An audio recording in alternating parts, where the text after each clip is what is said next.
My parents said I'd never amount to anything, so I built $1 million business and went back to show them what they lost by breaking me. So I guess it starts with me sitting in a dimly lit basement at age 12. My parents, Karen and Mike, yeah, the irony isn't lost on me, decided that I wasn't worthy of hanging out with other kids. They locked me down there for hours, sometimes days, as some twisted punishment for things like not vacuuming the living room correctly or sneezing at the dinner table. I used to press my ear against the door just to hear them laugh with my older brother, Derek, like I didn't even exist. Derek was the golden boy, star athlete, straight-A student, whatever. Me? I was the problem child, who apparently ruined their perfect family dynamic. One time, I begged them to let me go to a birthday party. I wasn't even asking for much, just 2 hours at a bowling alley for my friend Josh's birthday. They told me, "Losers don't get invitations." Then they slapped the invite out of my hand and grounded me for daring to ask. But here's the kicker, it wasn't just emotional stuff. They'd hit me too. I don't mean a little spanking here and there. I mean full-on hits with belts, wooden spoons, whatever they felt like grabbing in the moment. I had a permanent bruise on my back by the time I was 14. You'd think school would have been my escape, but nope. They were so paranoid I'd embarrass them that I wasn't even allowed to join clubs or hang out with friends after class. I was homeschooled by Karen for a year because she said the public school system was making me dumb. Spoiler, it was just her excuse to keep me isolated. And yet, even with all that, the thing that stuck with me most wasn't the beatings or the loneliness. It was the words. "You'll never amount to anything, Scott. You'll always be a nobody." Turns out, those words were all the fuel I needed. Stay tuned, this is just where it starts. By the time I was 16, I had started secretly plotting my way out. I couldn't stand another second in that house, with Karen hovering over me, nitpicking everything from how I breathed to how I tied my shoes. Mike wasn't much better, he'd just grunt from behind his newspaper, like I wasn't worth wasting words on. The breaking point? They found a notebook I kept hidden under a floorboard. It was where I'd been jotting down all my dreams, ideas, and my escape plans. Karen flipped through it and laughed in my face. "You think you're gonna make it out there?" she sneered. "You can't even keep your grades up, let alone survive on your own. You're delusional." Asterisk. Mike chimed in with his usual gem. "Why don't you put that energy into doing something useful, like scrubbing the bathroom?" I remember standing there, fists clenched so tight my nails dug into my palms. I couldn't say a word, I'd learned by then that talking back only made things worse. But in my head, I made a silent promise. I'm getting out, and I'm never coming back. The next few months were all about survival mode. I saved every penny I could from odd jobs, mowing lawns, fixing old computers for neighbors, stuff like that. They didn't even notice because they were too busy fawning over Derek, who had just gotten into some fancy college. Meanwhile, I was patching up my backpack, preparing for the day I'd finally leave. The night I left was nothing dramatic. No shouting, no door slamming. I just waited until they were asleep, stuffed my backpack with clothes and a few snacks, and walked out the front door. It was almost too easy, like they didn't even care enough to notice. I spent my first night of freedom sleeping on a park bench. It was cold, uncomfortable, and terrifying, but you know what? It was mine. For the first time, I wasn't under their roof, listening to their insults, feeling like a prisoner in my own home. Little did I know, leaving was the easy part. Surviving? That was a whole other story. After I left, things got rough, fast. Turns out, freedom doesn't mean much when you're broke, 16, and have nowhere to go.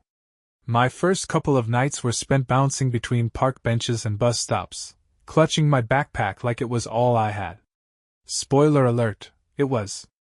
I tried to find a job, but surprise, most places aren't exactly jumping to hire a runaway teenager with no experience. I managed to snag a gig washing dishes at a diner after convincing the manager, Mr. Jenkins, that I was 18. He was this grumpy old guy who didn't ask too many questions, which worked for me. The pay sucked, but at least it was something. I spent my nights in a crummy shelter downtown. It was overcrowded, smelled like stale coffee and sweat, and the bunk beds creaked like they'd collapse at any second. But it was warm, and that was enough. One night, I remember sitting on the curb outside the diner, counting my tips, $7.13. That's all I had to my name. I stared at that pathetic pile of change and thought, is this it? Is this all I'll ever be? The real low point came a week later. I hadn't eaten in 2 days because I was trying to stretch what little cash I had to pay for the shelter's weekly fee. I passed out on the sidewalk, right in front of a convenience store. When I came to, some guy was standing over me, shaking his head. Get it together, kid, he said before walking off. Those words stung more than they should have. I wasn't even mad at him. I was mad at myself. I swore right then and there that I'd never let myself hit that kind of bottom again. I didn't know how I was going to make it, but I knew one thing for sure. I wasn't giving up. Not after coming this far. Not when proving Karen and Mike wrong was the only thing keeping me going. What I didn't realize then was that the next chapter of my life would start with one small act of kindness. A week after my sidewalk wake-up call, I was back at the diner, running on fumes. I'd been pulling double shifts just to scrape together enough for food and shelter. That night, I was washing plates when a guy came in and sat at the counter. He looked out of place, business suit, fancy watch, the whole 9 yards. He ordered coffee and a slice of pie, and when he went to pay, he handed me a $50 bill. I told him I didn't have enough change in the till, but he just smiled and said, "Keep it. You look like you could use it." At first, I thought it was a pity move, and I hated it. But then I realized something. That $50 was more money than I'd seen in weeks. It was enough to buy groceries, pay for the shelter, and still have some left over. I don't know what came over me, but as the guy was walking out, I ran after him. I asked, "Why'd you do that?" He shrugged and said, "I've been where you are. Someone helped me once, and I'm just paying it forward. Do the same when you can." That stuck with me. I used that $50 to cover my basics for the next week, but more importantly, it lit a fire under me. If this random guy could get out of a tough spot and build a life for himself, why couldn't I? That's when I made a deal with myself. No more coasting. I picked up every shift I could, even when I felt like collapsing. I started reading books I borrowed from the library, everything from personal finance to marketing to motivational stuff. And then one day, while scrubbing yet another stack of greasy plates, I overheard a conversation between two customers. They were talking about side hustles, flipping stuff online, and how easy it was to get started. Something clicked. That night, I took the $150 I'd saved up and bought a bunch of cheap, used electronics from a pawn shop. I spent hours cleaning them up, fixing little issues, and listing them on eBay. Within 2 weeks, I'd turned that $150 into $400. It wasn't much, but for the first time in my life, I felt like I had control over my future.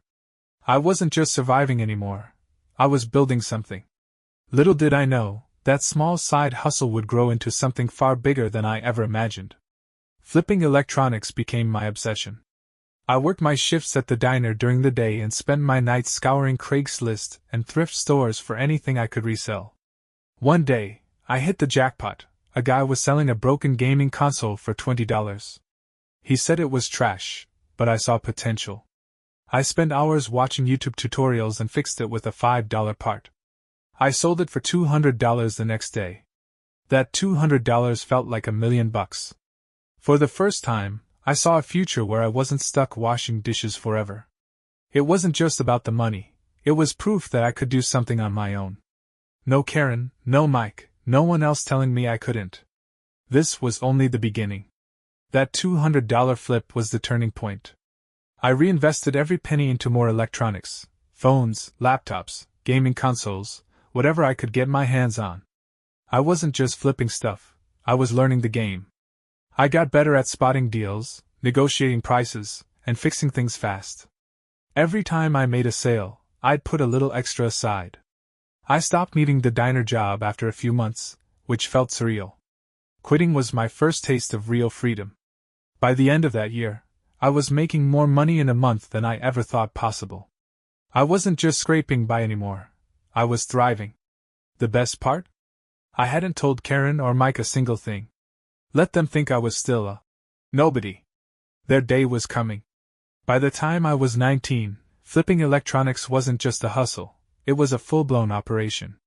I rented a tiny storage unit to keep inventory, and started taking orders from people who wanted repairs or upgrades. Word spread, and I was getting more business than I could handle on my own. That's when I made a bold move. I hired my first employee. It was a guy named Tyler, a kid I met at the shelter who was in a spot not too different from where I'd been. I trained him to do basic repairs, and in return, he helped me scale the business even more. We started getting big orders, local businesses needing laptops fixed, people asking for bulk sales. It wasn't just flipping anymore. I was running a real company. I even came up with a name for it, Tech Cycle Solutions. Every success felt like another step away from my old life. But as much as I tried to focus on the future, I couldn't shake the thought of Karen and Mike. I wondered if they ever thought about me or if they just wrote me off completely. I wasn't ready to face them yet, but I knew one thing for sure: when I did, it wouldn't be as the loser they said I'd always be. It would be as someone they couldn't ignore. By 21, Tech Cycle Solutions wasn't just paying the bills, it was thriving. Tyler and I expanded, renting a small storefront and hiring a few more people. We added new services like custom builds and software installations, and business exploded. Then came the milestone I'll never forget. I just landed a massive deal with a local school district to refurbish their old laptops. When the payment cleared, I logged into my business account and saw the number, $1,012,487. I just stared at the screen, trying to process it. Me, the kid who used to count pennies to buy bread, was officially a millionaire. I wish I could say I celebrated, but honestly, all I could think about was Karen and Mike. Their voices echoed in my head, mocking me. "You'll never amount to anything." Well, guess what? I did. That's when I decided it was time to go back. Not to reconcile, oh no. This was about showing them exactly what they'd lost. I spent weeks debating how to approach it. Should I just show up unannounced? Send them a letter? Part of me wondered if they'd even care, or worse, if they'd pretend they didn't recognize me. In the end, I kept it simple. I pulled up to their house in my new car, a sleek black Tesla that practically screamed, "I made it." The house hadn't changed a bit. Same chipped paint, same broken down porch swing that had been there since I was a kid. When I knocked, Karen answered. At first, she didn't react. She squinted at me, and then her face twisted into something between shock and disbelief. "Scott?" she said, her voice dripping with hesitation, like I might be some ghost haunting her doorstep. "Yeah, Mom. It's me." I said it calmly, but inside my heart was pounding. Mike came to the door next, wearing the same grumpy expression I remembered from all those years ago. "What are you doing here?" he barked, like I was still some teenager who'd wandered off without permission. I stepped past them, uninvited, and into the living room. It smelled exactly like I remembered, stale cigarettes, and that weird musty carpet smell. Derek's trophies still lined the mantel, untouched, like they were the family's prized possessions. "I thought I'd stop by to say hi," I said, smiling just enough to make it clear I wasn't here for a warm family reunion. Karen crossed her arms, her fake concern barely hiding her usual disdain. "And why now, after all these years? We thought you were dead or something." I couldn't help but laugh at that. "Dead? No. Just busy proving you both wrong." I pulled out my phone and opened my business app, showing them the account balance. Their eyes went wide when they saw the numbers, 7 figures staring back at them. "You said I'd never amount to anything," I said, locking eyes with Mike. "You said I'd always be a nobody. Well, here I am, running my own business, making more in a month than you probably made in a year." Karen stammered. We only wanted the best for you. We just..." "Save it," I interrupted. "You didn't want the best for me. You wanted control. And when I didn't fit into your perfect little plan, you threw me away." Mike was silent, but his jaw tightened. Karen tried to play the victim, but I wasn't buying it. "Do you know what it's like to sleep on a park bench? To scrape by on nothing? All because the people who were supposed to love me the most made me feel like I was worthless." They had no answer. For once, Karen and Mike didn't have anything to say. I stood there for a moment, letting the silence hang heavy in the air. Then I turned to leave, pausing at the door. I didn't come here for forgiveness or closure. I came to show you what you lost. You could have had a son who made you proud. Instead, you'll just be the people who made me stronger by trying to break me." As I walked out, I felt something I hadn't expected: peace. I didn't need their approval anymore. I had built a life they could never take credit for, and that was the best revenge I could have ever asked for. Driving away from that house, I knew I was finally free. Before I left the neighborhood for good, I made one last stop at the local post office. I had prepared an envelope in advance, addressed to Karen and Mike. Inside was a check for $5,000 and a note that read, "This isn't for you. It's for who I used to be. Consider it payment for the food and roof you begrudgingly provided. We're even now. Don't contact me again." I handed it to the clerk and walked out without looking back. It wasn't about kindness or reconciliation. It was about closing the chapter, tying up the last loose end of my old life. From that moment on, I was done with them. It was time to focus entirely on the future. With my past officially behind me, I poured everything I had into growing TechCycle Solutions. The storefront expanded into a warehouse, and I hired a full team to handle repairs, sales, and logistics. What started as a one-man hustle was now a thriving business with employees, clients, and contracts I couldn't have dreamed of a few years earlier. But it wasn't just about the money anymore. I remembered what that stranger at the diner told me about paying it forward. So, I started mentoring kids who came from tough backgrounds, teaching them how to build their own businesses or skills to get ahead. One of those kids, a 17-year-old named Alex, reminded me of myself. He was homeless, bouncing between shelters, but hungry for a way out. I taught him everything I knew about flipping and repairing tech. Within a year, Alex had started his own side hustle and was saving to rent his first apartment. Helping people like Alex gave me a purpose beyond just making profits. It felt like I was rewriting my story, one step at a time, by helping others write theirs. Every now and then, I'd catch myself thinking about Karen and Mike. Did they ever cash the check? Did they even read the note? It didn't matter anymore. I had built something they couldn't tear down, and that was all the closure I needed.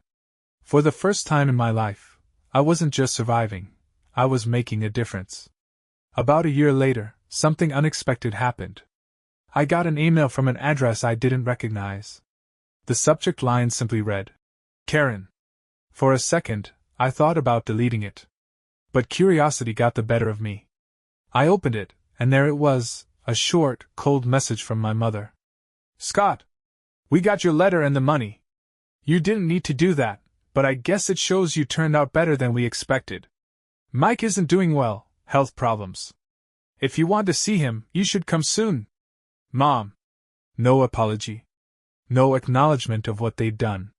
Just more of the same detached tone I remembered so well. I stared at the screen for what felt like an hour, torn between two instincts: walking away forever or showing up one last time to prove, once and for all, that I'd moved beyond them. In the end, I decided to go. Not for them, for me. I didn't want to leave anything unresolved, no matter how messy it might be. I packed light, booked a hotel in town, and made the drive. As I pulled into their driveway, memories of my old life came rushing back. The anger, the sadness, the helplessness. But this time, I wasn't the same scared kid they used to control. This time, I held all the power.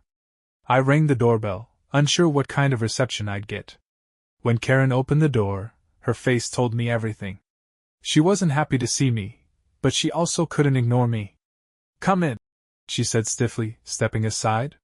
The confrontation I'd been avoiding for years was finally here. Walking into that house felt surreal. Everything looked smaller, older, like time had worn it down the same way it had worn down Karen and Mike. Mike was in the living room, hooked up to an oxygen tank, looking frail and shrunken. He glanced up at me but didn't say a word. Karen stood awkwardly by the doorway, like she didn't know what to do with herself. "He's not the same anymore," she mumbled, almost like an excuse. I sat down across from Mike. "Hi, Dad," I said evenly.